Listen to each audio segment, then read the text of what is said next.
All right, so what's going on, everyone? Thanks for coming into another video. Be doing some more stuff on the C6. Haven't really made a video, at least a planned video in the last couple of weeks. Everything else has just been pre-recorded. So hopefully this is gonna be new and interesting. It's not new. It might be interesting, but it's not new. Anyways, let's go ahead and jump into it.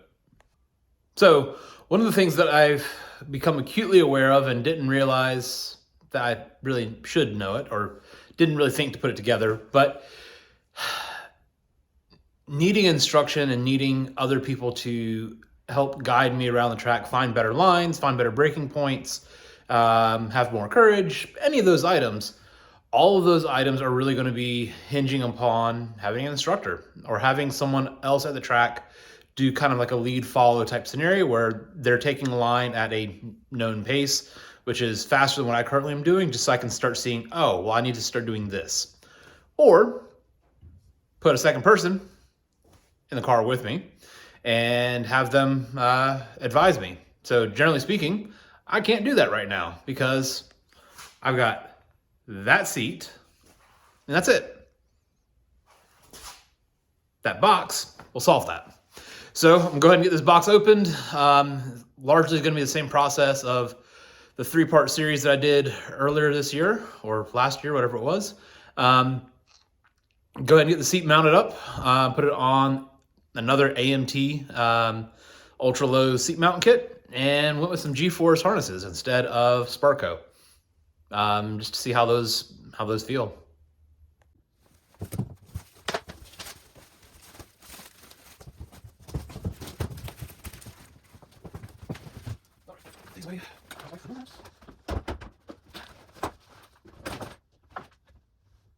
Why can't you do something?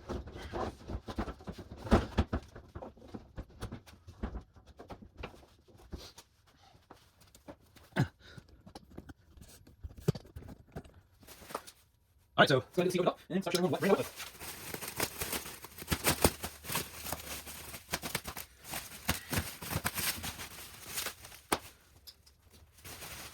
All right, P2, and we have a.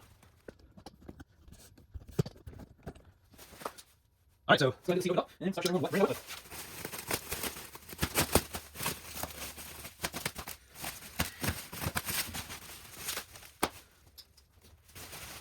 All right, P2, and we have a Race Quip. All right, so why did I go with Race Quip for this seat? Realistically, cost is one of the items.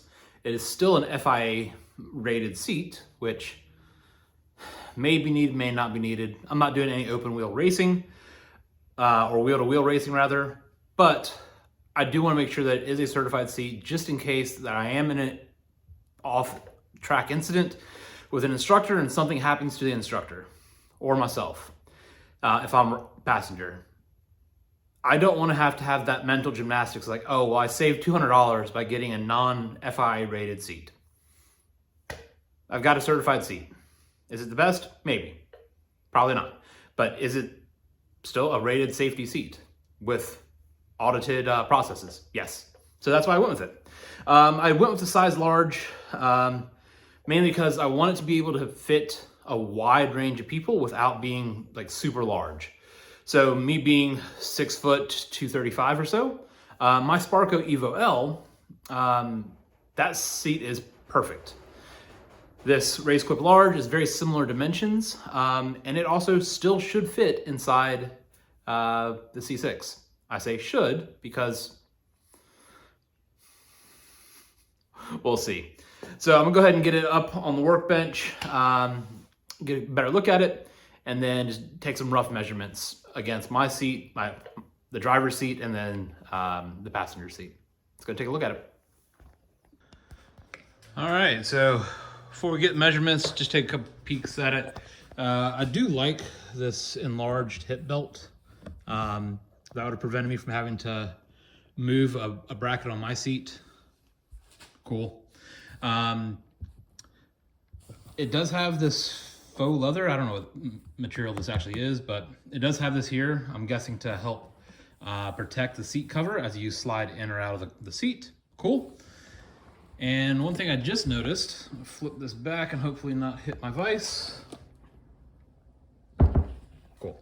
One thing I did notice is this is our anti-submarine belt slot, or crotch belt slot. So it is nowhere near as wide as Sparco seats or other seats. So on the Sparco, you can see we've got an ample slot there. I don't think it's gonna be the end of the world, but I think this seat probably geared more towards having a 5-point harness than a 6-point harness. So, whatever. Otherwise, taking a peek at things, I absolutely love this. It's probably a couple dollars worth of cost on it, but it comes with washers and fasteners, as opposed to that Sparco seat, which costs almost double, where you have to buy actual fasteners from Sparco or just go down to your auto parts store and buy them. So really happy that this come with it. Sweet. All right, so before I start assembling the seat mount, just want to talk briefly on why I chose AMT again. And again, I was thinking the passenger side seat doesn't need to be FI rated, doesn't need to be the top of the line seat mounts, but it does need to have the options that I want it to have. So the Sparco seat, the brake rowels, the planted, Vetworks, even the Race Quip brackets. Why did I not use those? Because those are quite a bit cheaper. Well, honestly, they don't have the features that I need them to have, and that's what it comes down to. So the Race Quip one would be sufficient, except it doesn't have a provision for a anti-submarine or a crotch belt. Then I would have to either drill, weld, or whatever to fasten one on. And in my shop, or my garage, it's really a garage, not a shop, I don't have a welder. I can weld. I'm fairly confident welder as well, whether it's aluminum or steel, but I just don't have one. So time and energy to get that fabbed up, or pay someone else to fab it up. And if I'm gonna do that, why not just get the one that I know works really well, designed specifically for the Corvette and no fabrication needed. So AMT, that's where I went again. So Mark and the team there knocked it out of the park. I think it's a fantastic product. And for the options that I want it to have, yeah, it's the best that's on the market. Some of the other selling features that they have, which is super awesome, but I don't think it's necessary, is kind of like on these brackets here. These are captive bolts. So the bolt head has been milled down a little bit, so it will sit inside that hex. That way you only need one wrench. It's awesome, but even if it wasn't there, I'd still buy the dang thing. It is kind of snazzy now, though, that they're engraving these bolts after they mill them flat. That's pretty snazzy. I like that, Mark.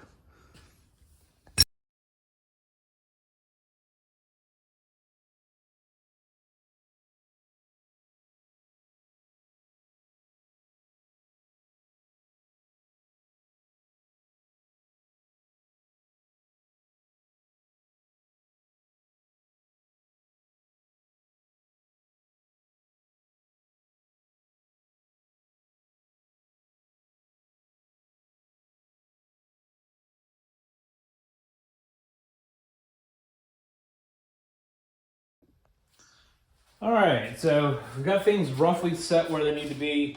And again, this is gonna take forever to dial in. Also because one of these bolts I'm going to be shifting over and then drilling a hole for the eyelets. But again, just trying to get things as the baseline set. So I've got the seat bolts themselves. They're not full tight, but they are plenty snug. And I'm gonna go ahead and lock in the position with this rear bracket, and that will allow me to go ahead and then get the front bracket shifted and adjusted to where it needs to be. So that being said, let's go ahead and tighten the rear.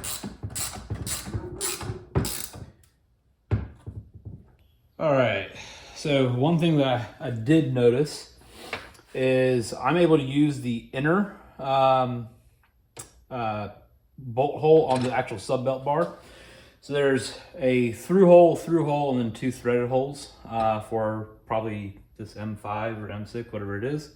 On the Sparco seat, I had to use the far outside, which tells me that frame outside to outside is actually more narrow than the Sparco, even though the actual width of the seat is wider. So that's cool. All right, as far as tightening these up, again, just make sure that they're giving you a nice, good line of travel. Again, your strap's gonna be coming just through this way, so you don't want this to be here, because then you're gonna have to put a bend in your strap. So largely facing straight up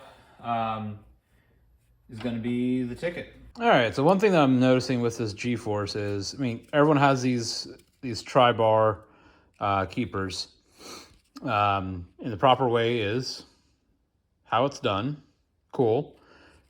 But they went ahead and sewed this tab down.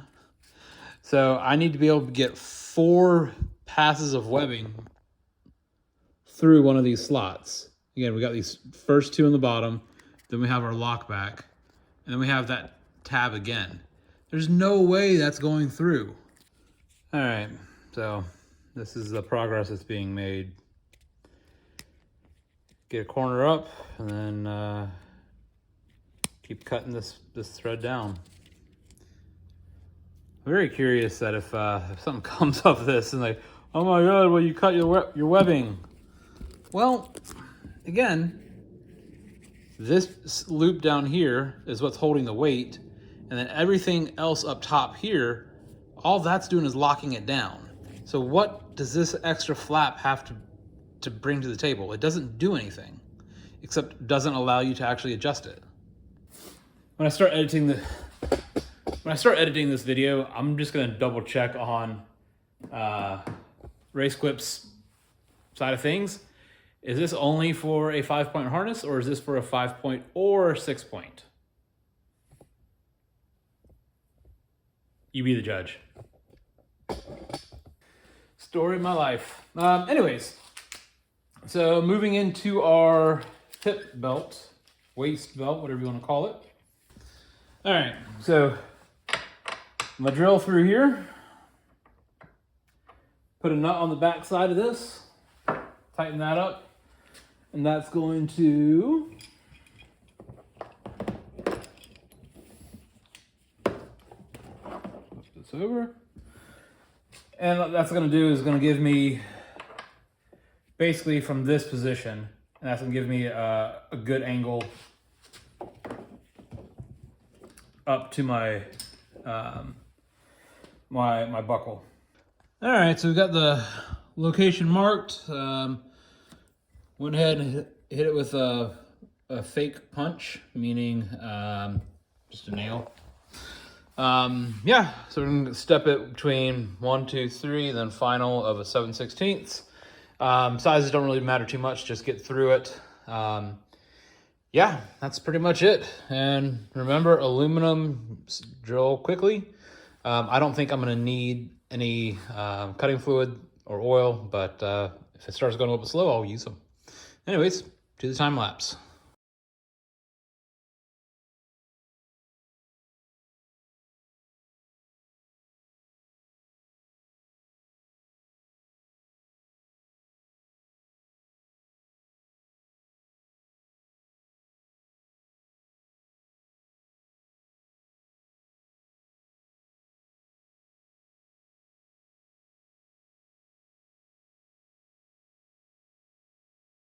All right, so I just got these shoulder straps out of the box, and looky here. They didn't fold this over and then sew it back down because they know that this is gonna have to be adjusted. Do they think that crotch straps are gonna have 8 inches more? Like that would put the buckle like up here at my sternum. And I'm a bigger guy. Smaller person would be at their collarbone. What are you doing, G-Force? Anyways, yeah, so we're done for the day, mainly because I forgot that these eyelets are 7/16 fine thread, and I need. All right, so now we're back on this. We've got our 7/16 fine thread nuts. These are also nylock. So all we're gonna do is throw it on and go ahead and tighten things down. Pretty straightforward.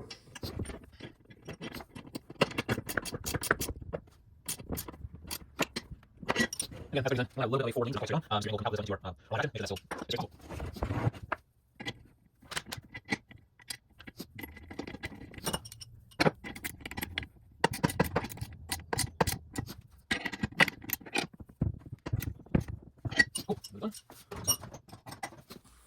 Two crotch belt, two waist belts. All it's needed is the shoulder belts, but factory seat's got to come out to get the shoulder belts in and put this in, give it a test. All right, so obviously it's a different day, different outfit, blah, blah, blah, blah. But just getting around to actually going to throw the seat in the car now. So just as in the previous video, using the AMT kit. So AMT has the seat bolt extender kit. So effectively what that is basically this side of this bolt threads onto the factory stud and then gives me a taller stud to be able to mount their kit to. Being that I've already done this on the driver's side, I know that I'm gonna need to do 2 washers in between the car and this, and then do another 3 washers on top of this. And that'll get me the height that I need. So let's go ahead and get those in. All right, so basically all we're doing is we're gonna throw 2 washers on each of these studs, and then this guy's gonna just spin right on. Really not much to it. I do have a 1-inch socket now, so you can actually tighten these down with a ratchet instead of having to use a crescent wrench. So let's go ahead and get these other 4s done now. And boom, just like magic, 1, 2, 3, 4. And now the next step is again throwing 2 washers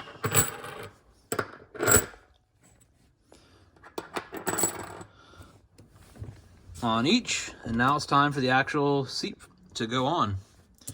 All right, before I throw the seat in though, I do want to go ahead and mount these shoulder harnesses, or shoulder belts. Again, did this in the other video, so it's the exact same thing. Harness goes underneath the bar, over top of the bar, so fully around it from underneath.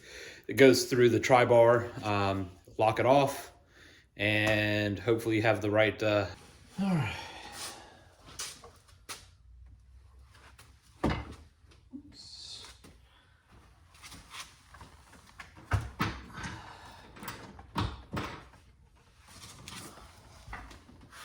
Please fit. And you're not going to, are you?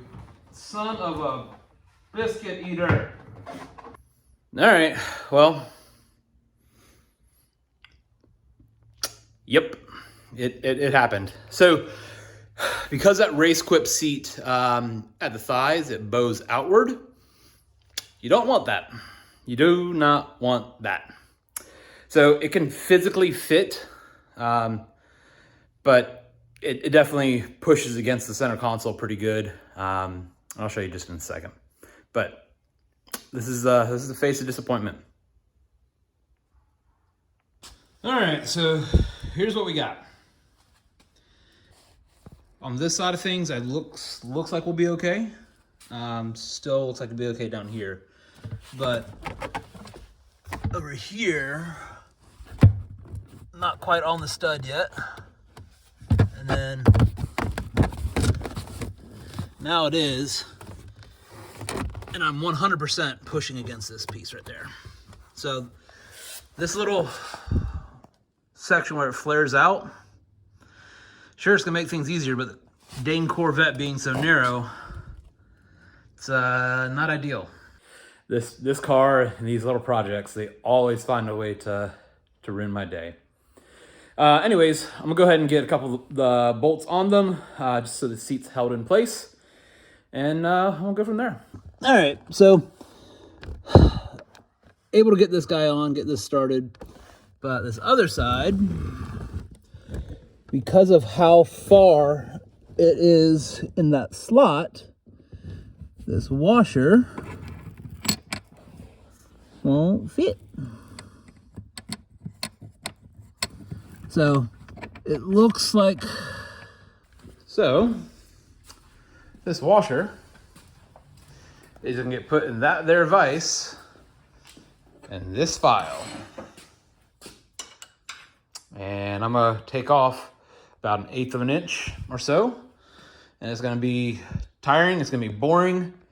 Yeah, so this is supposed to be a few minute project. It's really easy, it's just putting the stuff in. So I didn't change out of jeans and a long sleeve, but now I'm really warm, so.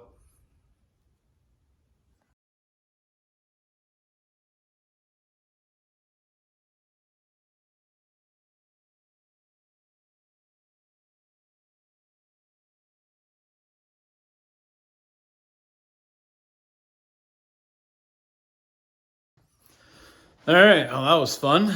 But now I've got this. So ended up filing down 150 thousandths, so 0.150. That's about where it is. And now it'll actually fit. Let me show you. All right, so now this will fit nicely. All right, so started to get the shiny head syndrome going. Harnesses are through. It's time to go ahead and get in. One thing that I am noticing is I probably shouldn't have copied my seat mounting position on the bracket. So I could have taken advantage of the space back here a little bit better. It made it easier for people to get in and out, but if I can get in and out, they can too.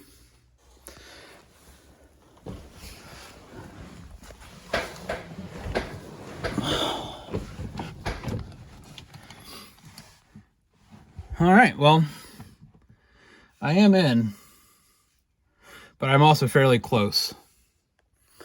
All right, so I know that my knees are a little bit close to the dash, and I might not be representative for the different size people that are out there that might be an instructor for me. I don't really know what I want to do. I don't know if I want to take the seat back out, re-drill some of the holes for the waist part of the harness, and just move everything back a couple slots. I don't really want to, because I know how much more effort that's going to be to do, and I'm technically done.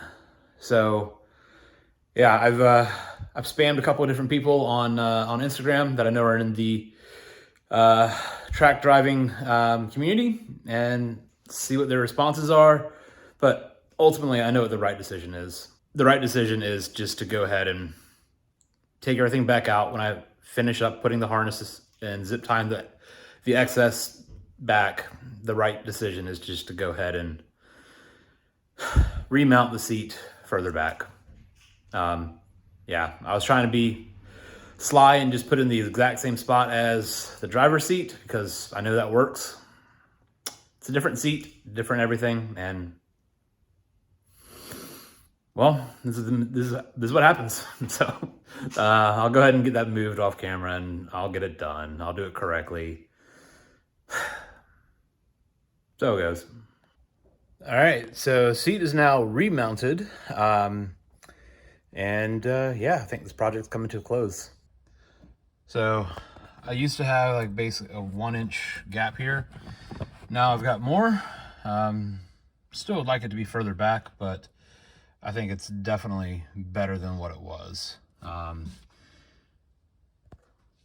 Yeah, I would love to be able to sink. I'd love to be able to put the seat further down, and I still might end up messing with that, but because I'm using the seat mount for my waist belts, I can only go so far down, until I hit the fastener. So yeah, that's kind of what it is right now. I think it'll still be fine, but yeah, let's go ahead and throw the rest of the belts on and see where we're at. All right, so multiple days later, I'm finally getting back to making what I believe will be the final adjustments on the passenger seat. Just had it out, spent another 40 minutes futzing with it, trying to get it into what I think is the best option. Even took a washer off of the seat or the stud extenders. I think it's low enough. I think it's far enough back. So let's go ahead and take a peek, and then let's go ahead and jump in. So this is kind of where the seat sits right now. I don't have the driver's seat in right now. It's just a stock seat. But I think it's representative and is pretty close to how I have it on the driver's side, maybe a little bit further back. There is just a tad bit of space back here. So there is a little bit of space, but there's really not that much. So yeah, we'll see. And yep, still makes contact right there. Let's go ahead and hop in the car and see what happens.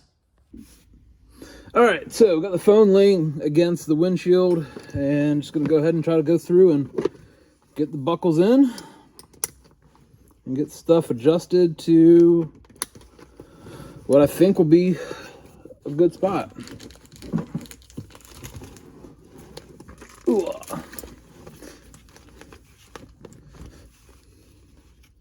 This is what it is. It is highly unflattering, but yeah, here we are.